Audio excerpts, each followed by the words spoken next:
Bike technician 1 அனைவருக்கும் வணக்கம். நான் பேசுகிறேன். இது வந்து ஒரு ஸ்கூட்டி பெப் ப்ளஸ் மஞ்சள் கலர் டிசிஏ வரக்கூடிய ஒரு வாகனம். இது வந்து வண்டியில் கரண்ட் வரல, கம்ப்ளைண்ட்டு தான். ஸோ எப்படி அதை படிப்படியாக பார்க்க போகிறோம் அப்படின்றத பார்க்க போகிறோம். எடுத்தவொடனே காயில் கழட்டி எடுத்துகிட்டு போய் செக் பண்ணுறது கிடையாது. ஸோ நம்ம என்ன பண்ணுறோம், இப்போ எல்லாருமே வந்து ஸ்மார்ட் ஆகிட்டு இருக்கோம். நிறைய மாற்றங்கள் நம்ம மெக்கானிக் நம்பர்லாம் வந்து கற்றுக்கிட்டு இருக்காங்க அப்படின்றதுக்கு ஒரு பெருமைக்குரிய விஷயமா இருக்குது.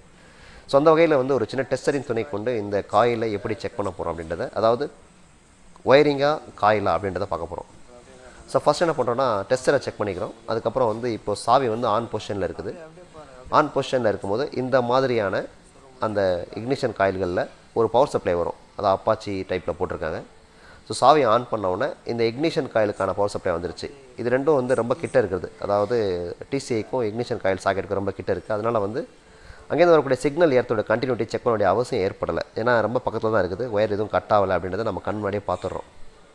ஸோ அடுத்ததாக வந்து இக்னிஷன் காயிலுக்கு வந்து பவர் சப்ளை வந்தால் தான் அந்த இக்னிஷன் காயில் கரண்ட் வரும். இருப்பினும் நம்ம என்ன பண்ணுறோன்னா, இந்த டிசிஐக்கு வரக்கூடிய அந்த பவர் சப்ளை, சாவியை ஆன் பண்ணணும்னு வரக்கூடிய பவர் சப்ளையை வந்து ஒரு முறை செக் பண்ணிக்கிறோம். அதாவது ஆரஞ்சு கலர் ஒயரில் வந்து நீங்கள் சாவியை ஆன் பண்ணவுடனே ஒரு பவர் சப்ளை வரும். ஸோ அதை என்ன பண்ணுறோன்னா, ரெண்டாவதாக நம்ம என்ன பண்ணுறோம், அதை செக் பண்ணுறோம்.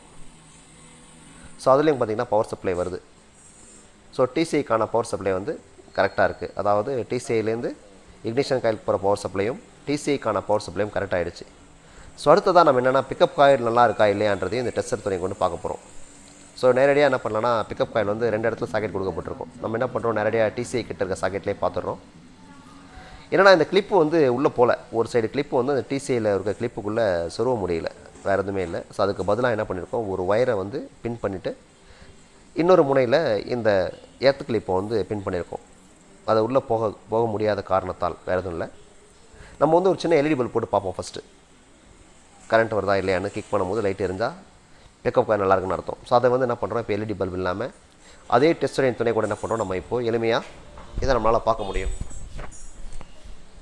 ஸோ நம்ம என்ன பண்ணுறோம், இப்போது அந்த பின் பண்ணிவிட்டு கிக் பண்ணும்போது பார்த்திங்கன்னா அது லைட்டாக பிளிங்கிங் வருது. ஸோ இப்போ என்னென்னா, அந்த பிக்கப் காயில் மேலே இருக்கிற சந்தேகம் வந்து குறைந்து விட்டது. நம்ம வந்து மேக்னெட் அவுக்க வேண்டிய நேரம் வந்து மிச்சப்படுது.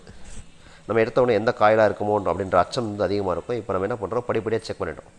ஸோ இறுதியாக வந்து அந்த எர்த்தையும் செக் பண்ணிடலாம். ஏன்னா எர்த்து முக்கியம். அதுக்கு எர்த்து வரனாலும் வண்டி வந்து ஸ்டார்ட் ஆகாது, கரண்ட் வராது. ஸோ அந்த கிளிப்பை என்ன பண்ணியிருக்கோம், எர்த்துலேருந்து மெயினில் போட்டு அந்த பின் என்ன பண்ணியிருக்கோம், அந்த பிளாக் அண்ட் ஒயிட் எர்த்தில் வரக்கூடிய அந்த ஒயரில் என்ன பண்ணுறோம், போட்டு என்ன பண்ணுறோம், செக் பண்ணி பார்க்குறோம்.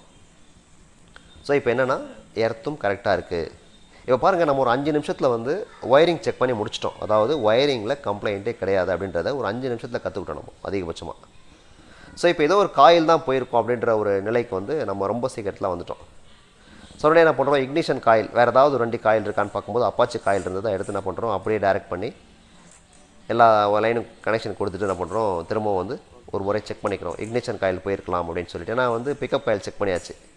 ஸோ இக்னிஷன் காயில் செக் பண்ணுறதுக்கு நம்ம ஒரு காயில் போட்டோம். அதுக்கு அடுத்தது பார்த்திங்கன்னா, இப்போ டிசிஐ மேலே வந்து கன்ஃபார்மாக ஃபால்ட் சந்தேகம் ஜாஸ்தி ஆகிடுச்சு. ஏன்னா இக்னிஷன் காயில் போட்டும் கரண்ட் வரல. உடனே பார்த்திங்கன்னா, இந்த மஞ்சள் கலர் டிசிஐ வந்து கைவசம் இல்லை, வேறு வண்டி நம்மகிட்ட எதுவும் இல்லை. ஸோ அதனால் என்ன பண்ணியிருக்கோம் பார்த்திங்கன்னா, நம்ம ஓல்டு டிசிஐ வச்சு என்ன பண்ணுறோம், அதை செக் பண்ண போகிறோம். அதை ஒரு சின்ன சின்ன ஒயரிங்கில் மாற்றம். அதாவது என்னென்னா, ஒரு பவர் சப்ளை, ஒரு எர்த்து, அதுக்கப்புறம் இக்னிஷன் காயிலுக்கு போகக்கூடிய ஒயர் தனியாக வரும். இந்த வண்டியில் ஒரு சிங்கிள் ஒயராக வரும். அதுக்கப்புறம் பிக்கப் காயில் ஒயர் வந்து டைரெக்டாக மாட்டுற மாதிரியே இருக்குது. ஸோ வேறு எதுவும் பெருசாக மாற்றம் இல்லை. நம்ம என்ன பண்ணிட்டோம், டக்குன்னு கொடுத்துட்றோம். இப்போது நமக்கு வந்து என்னென்னா, இப்போது நிறைய விஷயங்கள் பார்த்து வச்சுருக்கோம். நம்ம ஒவ்வொரு வண்டிக்கும் வந்து வேறு ஒரு டிசிஐ போட்டு செக் பண்ண முடியும், ஸ்டார்ட் பண்ண முடியும் அப்படின்றத தொடர்ச்சியாக நிறைய பதிவுகள் மூலம் நம்ம பார்த்துட்ருக்கோம். ஸோ அந்த வகையில் வந்து இது ரொம்ப எளிமையாக நம்மளால் என்ன ஆகுதுன்னா, இந்த கனெக்ஷனை வந்து உடனடியாக கொடுக்க முடியுது. ஸோ இந்த டைப் காயிலில் வந்து சிங்கிள் ஒயர் வரும். இக்னிஷன் காயிலுக்கு வந்து சிங்கிள் ஒயர் தான் போகும். நம்ம வந்து அந்த மஞ்சள் கலர் டிசிஐயில் 2 ஒயர் வரும். ஸோ அதுக்கு பதிலாக என்ன பண்ணியிருக்கோன்னா, ஒரு பல்சர் இக்னிஷன் காயில், ஏன்னா பெப் இக்னிஷன் காயில் இல்லாத காரணத்தால் ஒரு பல்சர் இக்னிஷன் காயில் போட்டு என்ன பண்ண போகிறோம், செக் தான் பண்ண போகிறோம். தப்பு இல்லைன்னு சொல்லிட்டு என்ன பண்ணுறோம், செக் பண்ணுறோம். எதையுமே வந்து பெர்மனெண்ட்டாக ஃபிட் பண்ணல, கவனிச்சிருப்பீங்க. எல்லாமே டெம்பரரி ஃபிட்டிங். சும்மா ஒரு ஒயர் மட்டும் போட்டு பார்க்குறோம். இப்போ கிக் பண்ணால் வந்து கரண்ட் வந்துருச்சு.